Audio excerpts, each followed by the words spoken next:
Hey YouTube, welcome back to the channel. So, sorry for the big kind of long delay between videos. Obviously a lot of stuff has been going on. A lot of things have been changing, especially recently, not surprisingly. I want to talk a little bit about that in this video, as well as I do have some pickups, so I'm going to be talking about that a little bit as well.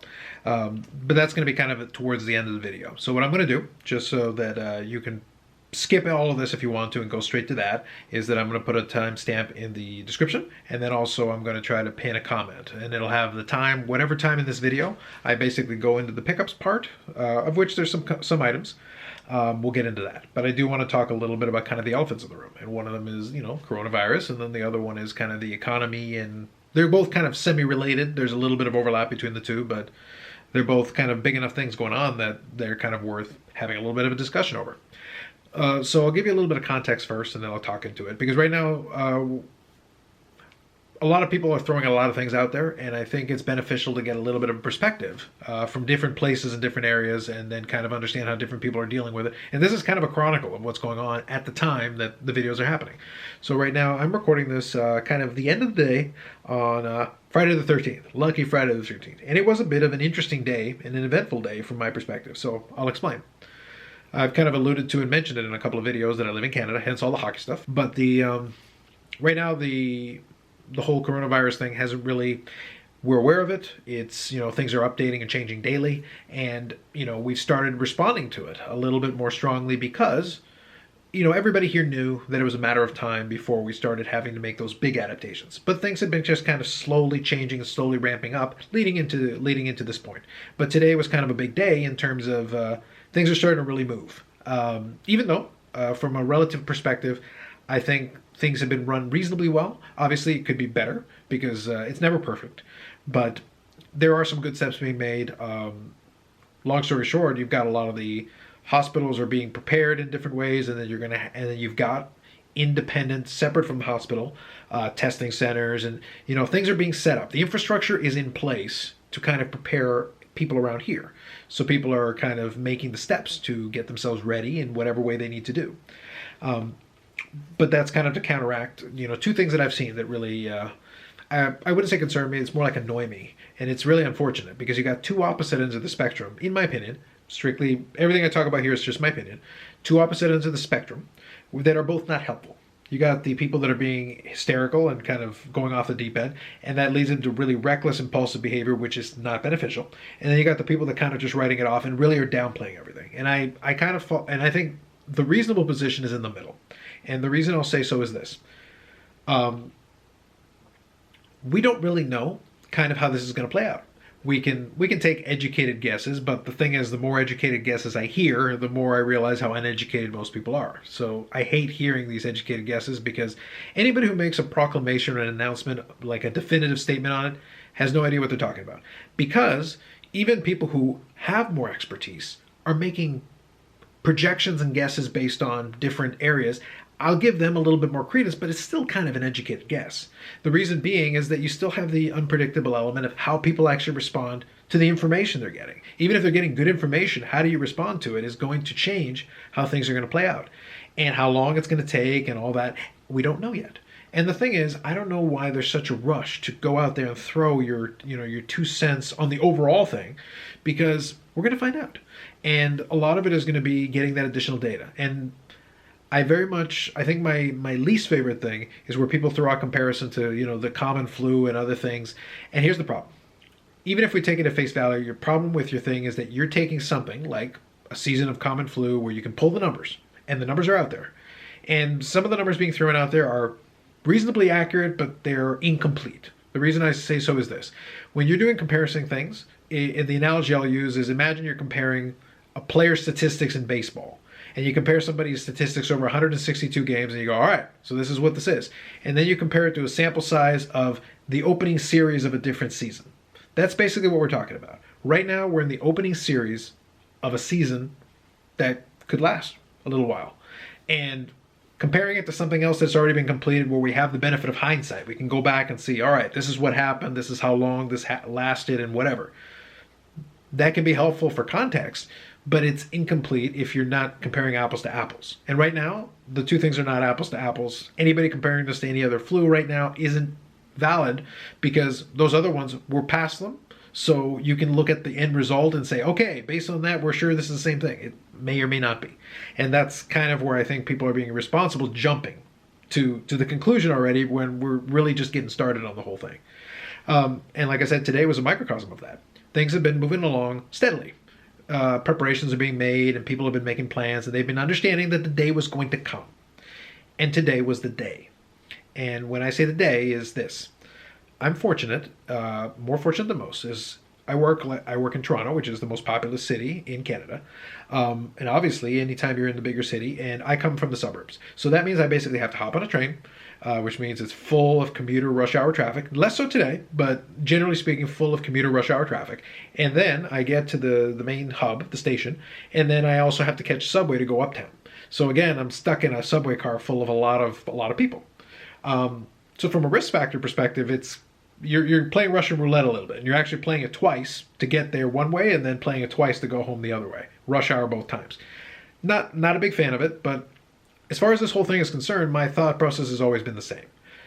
I'm less concerned about it for myself because I'm still fairly young and I'm good health and I'm comfortable that I'm in an okay position. Should I need to rest and recover, I can do that.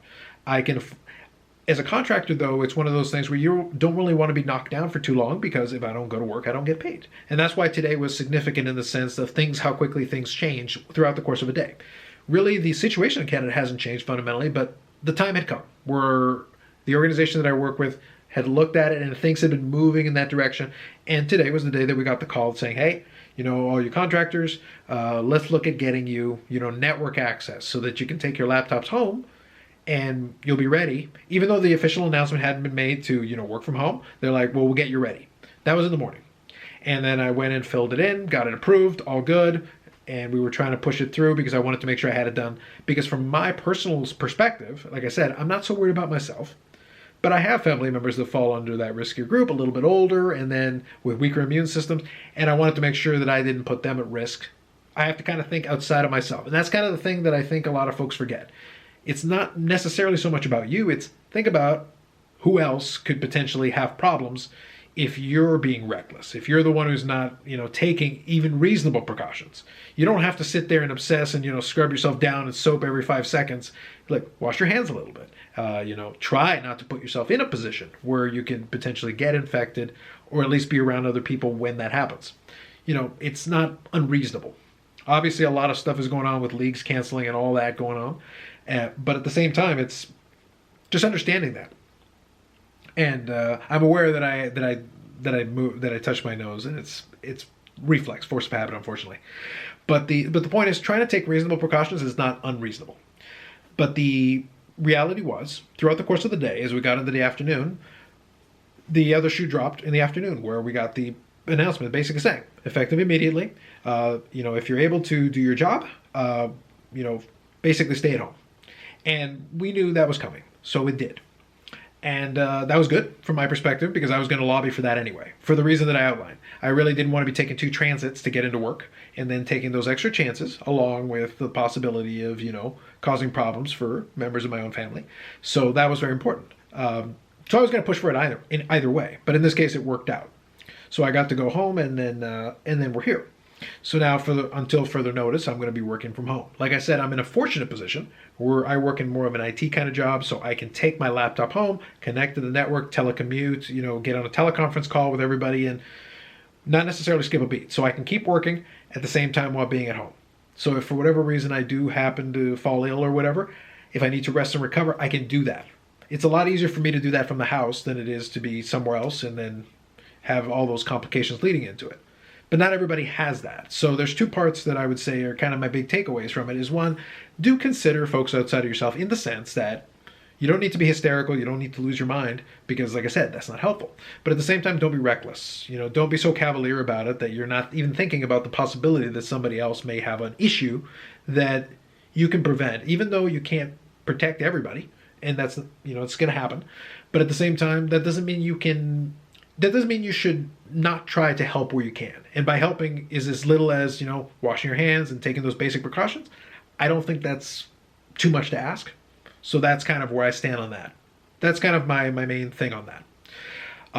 The second aspect of it looking at it from the other end of it is, what does that lead? It leads to, businesses kind of having to slow down. Businesses being, some businesses can operate that way. If you're people that basically are doing a lot of work on computers and things, well, then you can teleconference and you can do all those things. Obviously, it's not ideal. In some cases, it's easier to be like, hey, it would be nice to walk over to somebody's desk and talk through whatever you need to do. But for the moment, that's not an option, and that's not the end of the world. We can still operate. But obviously, not everybody else has that luxury. Some people have to work in places where you're going to be in contact with folks.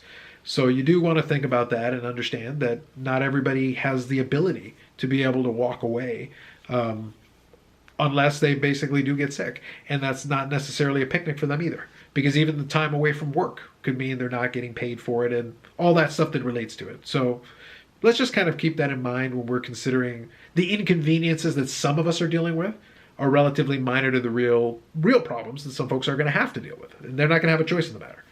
And like I said, as far as prognosticating and trying to predict and project into the future, why don't we give it a little bit of time? Using my analogy, why don't we give it to the All-Star break? Let's let some time pass before we start figuring out whether this is a big deal, a little deal, or no deal. We're going to find out in time.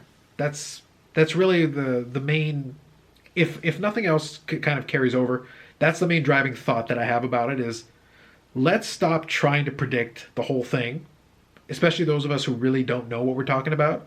Let's resist that urge a little bit and just understand that for now, it's probably better if we're going to make a mistake. Let's make a mistake on the side of being overly cautious, because that's not the worst thing that can happen. Now, that is the whole coronavirus thing is one factor in now we have an economic slowdown that's probably going to be a recession, realistically. Cards is probably the least important thing about that, but it is a sports card channel, and that's kind of what I talk about here, and that's really what I want to focus on. I don't want to focus on that other stuff. From a sports card perspective, it's definitely going to have an impact, I think. The biggest impact, I would say, is just disposable income. A lot of folks, if you're somebody who is worried about, losing, not necessarily your livelihood is maybe not the case, not for everybody, but for some folks definitely, but losing your ability to earn money, because like I said, anytime you might be off, depends on what you are and what you do, it can definitely impact you. For some folks, they're going to be able to work from home and, while in a modified format, life will go on. But that's still going to have an impact on the economics of it, because if there's any uncertainty, a lot of folks are going to be really hesitant to spend their dollars. And that's why, the interest rates have started to be knocked down. They're trying to stimulate, action in the economy. They're trying to get people to spend, while at the same time, they might not be inclined to spend. They might be a little pushed almost into saving. That's why you bring the interest rate down to make the savings rate low enough that it's like, well, you may as well spend it. Well, some people are not going to do that. It doesn't matter how low you bring it. So that's a real thing, and that's a factor. From a marketing standpoint, I think if you're a person who has enough disposable income that you're not worried about it, your main needs are met, and you feel comfortable in whatever situation you're in, there'll probably be some bargains to be had. But one thing you're probably going to have to keep in mind, and that's a real thing, especially in this market, that people are going to consider is there's a real good chance while they're going to try to prevent that as long as possible, it would not surprise me, because it's already been brought up and brought into play. It wouldn't surprise me if they close the border with the U.S., because that'll be kind of the big play that they can do. Because as I said, right now things have been relatively under control here, and I think the government probably doesn't want to change that. They would rather things stay fairly stable, and what happens, and then it's addressed as it's occurring over time. That's really that whole theory of trying to flatten the curve is the term now used. It's trying to make sure, if you're going to have X amount of people infected and having to deal with it, spread it out over a little while so that you're not bombarding the hospitals and things and doctors and nurses and equipment. You're not stressing it to its limit when you don't necessarily have enough to be able to help the folks that might actually need it. So from an economic perspective, though, it also means that things are going to slow down. And it also means that there may not be a lot of shipping back and forth between things, because it wouldn't surprise me if you close the border and then, are you going to want to receive mail from an area that's been affected for a while? Are you going to be comfortable with that? Some people are, for sure. But other people are going to want to take the really cautious route and going to want to kind of chill on that for a little while, and that's understandable. But like I said, if you're able to, if you're in a position where you're comfortable enough, you can probably get some bargains. And that's going to apply to a lot of things, because I think a lot of folks, it's going to be a bit of a buyer's market. That's kind of where I stand and where I think it's going to be. But again, that's just me guessing. but it would make sense that it would be more of a buyer's market because some people are going to be kind of fearful and they're going to want to kind of sit out the next little while and kind of let things play. So that's kind of my quick thought processes on the two. I don't know how much of this I'm going to end up using if I end up cutting any of it, but that's kind of me just stream of consciousness thinking about this a little bit. And obviously, as I said, things are changing constantly and they can change again tomorrow. And my big thing is that I don't think it's worthwhile being hysterical or being fearful. But at the same time, I think it's not an unreasonable stance to take to just kind of respect what it is. Understand that it is a thing. How big a thing it is, we'll find out. It's not really important to try to be the first one to predict exactly how big or small this thing is going to be. It really is more worth kind of just being vigilant enough to not make the problem worse. So if it turns out to be a big thing, you don't really want to be contributing to make it even worse than that. If we can make it more of a mild thing, I think most of us would be happier to live with the relative inconvenience for a period of time rather than dragging it out and extending it over an even longer period of time because some folks just couldn't accept that life is going to be different for a while. And it's not going to be easy. There's going to be a lot of folks that are going to be affected even more of it than others, even whether they have to deal with the virus itself or not. Just day to day is being impacted by it. And you're seeing that. And that's why we're not going to have any sports this weekend, really. And that's how that's going to play out. And a lot of other things are going to be affected by it, and we're just going to have to deal with it for now until we can get past this point. So that's, I think that's more than enough on that. I'm going to conclude this then by doing a little bit of Mailday pickups. Most of this was last week. This first group here was just like a group lot that I picked up. Normally I don't grab something like this, but the price on it was really good. And I've even got duplicates on it. And some of these are not ones that I would count towards my official count, but interesting cars nonetheless. So I'll show this to you. See, now after all that heavy stuff, now we're going to get into cards. So first one is the 2001 Pacific Titanium. So this was one of those products back in 2001 that was basically a one memorabilia card per pack product. So that means there's a lot of these that are fairly inexpensive jersey cards. Not really that crazy, just kind of a neat card. Not numbered. I don't think any of these are numbered, even though some of them are a little bit more limited. So this one is Canada versus the World, international material. This was in the game. This is kind of an international product. So you got Medano there with the Team USA jersey. No logos or anything if you notice, because it is more of a product like that, but that is a Team USA. And I don't remember what the numbering is on this. I think this was out of 84, so I'm not sure, something like that. I'd have to look it up. This one is more of a standard Be a Player. This is 2003-4 Be a Player Memorabilia Series. This is the All-Star jersey. There's actually two of these with two different All-Star jerseys on them, so I had the other one already, so this was one. And this was all, like I said, part of one eBay lot. And I think it was only about $50 or $60, which is actually pretty reasonable for the amount of jerseys I'm getting here. So this is another one here. So this is a game used jersey from Be a Player. This is a 3-color. So actually, we'll show you in a minute. I actually had some duplicates on a couple of these cards. So it all came as part of the lot. So for the price, I was pretty happy with it. This one was Decades. So 1990s Decades in the game. Just a kind of a plain white jersey. Nothing crazy. Just kind of adding more of these to the collection. This is a game used stick and jersey. So this was a nice one here with a nice stick piece. See if I can get that to focus. There we go. And this is from 2003-4. So a lot of these are from the same year. So apparently the lot, whoever had a lot of these. These two here are actually those kind of manufactured one-on-ones. And by manufactured, what I mean is they had what they called the vault. Because when the company was, restructuring and changing, they had a lot of extra inventory when they changed over. Because they were Be a Player, and then they were in the game. In the game, technically owned Be a Player, but then they started rebranding the product and all that. And they created these one-of-ones that were basically just like a foil stamp. So this is a 1990 Decades. This is the gold jersey. So again, I'm going to see if I can get that focus going. There we go. And then the thing is this little one-on-one. So I don't consider it to be a real one-of-one, although technically it sort of is, I guess, with the little foil. But, it's the Vault one-of-one. So that's what basically they're called. This is kind of a cool card, though, because I didn't have the regular version of it. This is in the game VIP, jersey and number. So that's actually pretty sweet. You got the jersey and the patch. It's kind of neat. And obviously right here you got that one-of-one thing. So I didn't have the regular version of this. At some point I'd love to get the real one. Well, I shouldn't call it the real one because it's technically the same card. But I want to get the regular version of it without the stamping on it. But it's still a very cool card and a nice addition to the collection. I don't count those two towards my count. I believe I'm at 1226, so I'll put it on here if it's a different number, but I believe it's 1226. So 1226, and added a bunch of jerseys to that. And that was all one eBay lot. And also along with that, I did get a couple of duplicates.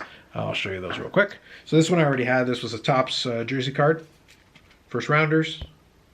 Neat card, but I already had one of those. And this is another copy of that same one that I was looking at. So the other one was a 3-color one, and then the duplicate was a 2-color one. So that's kind of cool. And then the last one was the stick jersey. And this one was more of a plain, kind of generic, just a little gold piece of stick. So that's why I kind of chose to have those other ones in the collection. These ones are duplicates. I'm not sure what I'm going to do with these right now. Right now, I don't think I'm going to be putting anything up on eBay or doing anything with that because I don't think that's going to be. I don't think that's going to be a go at the moment. Last card I'm going to show you here as part of this, just to close things off, will be an SB Game Used patch out of 50. So let's see if I can get that to show up here. So not too crazy a patch, but it's kind of a neat card. Picked that up on eBay. That's from 2006, 2007, SP Game Used Hockey. That's kind of a straightforward little card to finish off. So a lot of memorabilia card this time. No real autographs, no base cards, just a lot of memorabilia, and some you know, one-of-ones with a little foil on them. Pretty good mail day, pretty good little mail week. I do have another card that I believe came in this week, but I got one of those. Go pick it up at the post office. So not too thrilled about that, but if it's the card I believe it is, even if next week's mail day is a lot quieter, and I think things are going to quiet down a little bit. Myself, I know I'm going to be pulling back a little bit, although I may pick up some stuff on ComC, but I think as far as mail days is concerned, I think it's going to go quiet maybe after next week. As far as the channel is concerned, I'm still going to make videos. I definitely have some stuff, and I think it's a good time, and this is, I think, a good point for me to conclude on here. Everything that I talked about maybe for the first 15 or 20 minutes of this video, and there was a lot of heavier stuff. One thing that I'll leave you with is that for the time being, even though it will be very different, life will go on. That doesn't mean we need to stop having our hobbies and doing whatever, but maybe it means, even if we have to scale back and maybe if we have to slow down or take some time, that doesn't mean we can't enjoy some of the stuff we already have. And part of the videos that hopefully I'll be able to make in the next couple of weeks, now that I have a little bit more time, I'll be at home the whole time anyway, we'll be maybe looking at some of that, looking at some of the stuff that I haven't looked at in a while, and talking a little bit about that and thinking about that some more. And if the card that I believe was the one that was supposed to be coming is the one, I'll be able to show you a completed rainbow. So stuff like that is still available and it's still doable. But general, you know, pickups I think are going to slow down for a while. And we'll have to see how long it is before things kind of pick up again. I think I'll leave it at that. I think that's enough for now. If you have any thoughts, any comments, I'd be happy to reply back to them. If you have any questions, by all means. Best of luck to you. Stay safe out there and do what you can. Like I said, nothing super to be concerned about, I don't think. But at the same time, you do want to respect it and take care of yourself as best you can. So I'll leave you with that. Thanks very much, and I'll catch you in the next video.